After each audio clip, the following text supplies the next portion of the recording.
प्रचलित आणि पारंपरिक खेळासोबतच आता नवीन खेळांचा अनुभव आणि आनंद घेता यावा यासाठी फॅमिली इंटेरियर मॅगझिनने बॉलिंग टुर्नामेंटचे आयोजन केले आहे।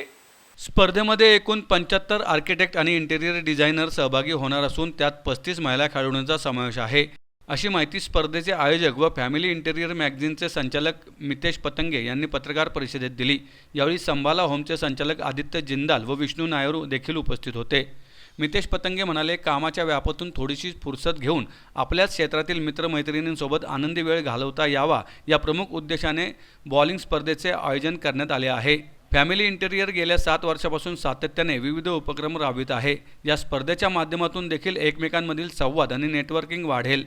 स्पर्धेविषयी बोलताना ते म्हणाले, एकूण 7 संघ मालक असून प्रत्येक मालकाकडे 2 संघ असतील।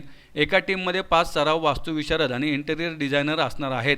या स्पर्धेसाठी सर्व वास्तुविशारद इंटेरियर डिझायनरसाठी 10 दिवस सराव सत्राची योजना आखली असून स्पर्धेचा अंतिम सामना 14 आणि 15 डिसेंबर रोजी ग्लेम पॅलाझो मिल्स येथे खेळला जाणार आहे। हे जे सगळे आर्किटेक्ट्स आणि इंटिरियर्स आहेत हे मेंटल स्ट्रेसची जे प्रकारची कामं आहेत खूप जास्त करतात, त्यामुळे त्यांना विरंगुळा हवा आहे आणि विरंगुळा आजकाल त्याची परिभाषा आहे ती बऱ्यापैकी बदललेली आहे। तर ती कशी असावी?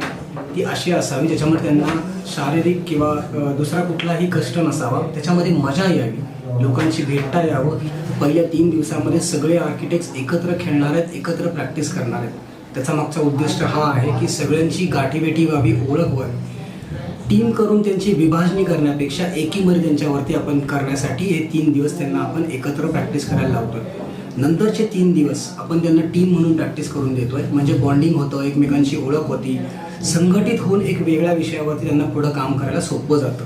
ह्याच्या मागचा सगळ्यात महत्त्वाचा उद्दिष्ट हा आहे की ही टुर्नामेंट झाल्यानंतर सुद्धा ते एकमेकांना फोन करू शकले पाहिजेत। एकमेकाच्या अडचणी आहेत, प्रश्न आहेत, एकमेकांना जो काही लागतो मदत आहे, ही मदत त्यांनी करण्यासाठी जो बॉन्डिंग लागतो, जो एकमेकांची ओळख लागते, ती ह्या टुर्नामेंटमधनं आपल्याला घडवायची आहे। आणि 14 आणि 15 डिसेंबरला शनिवार आणि रविवार सकाळी 10 ते संध्याकाळी 8 वाजेपर्यंत हे सगळी फायनल टुर्नामेंट खेळली जाईल।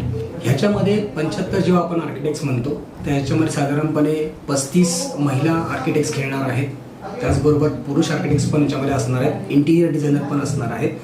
हे सगळे एकत्र खेळताना दृष्टिकोन हा आहे की पुढे जाऊन आपल्याला अशाच प्रकारची कॉम्पिटिशन स्टेट लेवल किंवा नॅशनल लेवलला कंडक्ट करायची आहे, ज्याच्यामध्ये खेळणारा खेळाडू हा आर्किटेक्ट किंवा इंटिरियर डिझायनरच असेल। हा त्याच्या मागचा दूरदृष्टी आपण ठेवलेली आहे।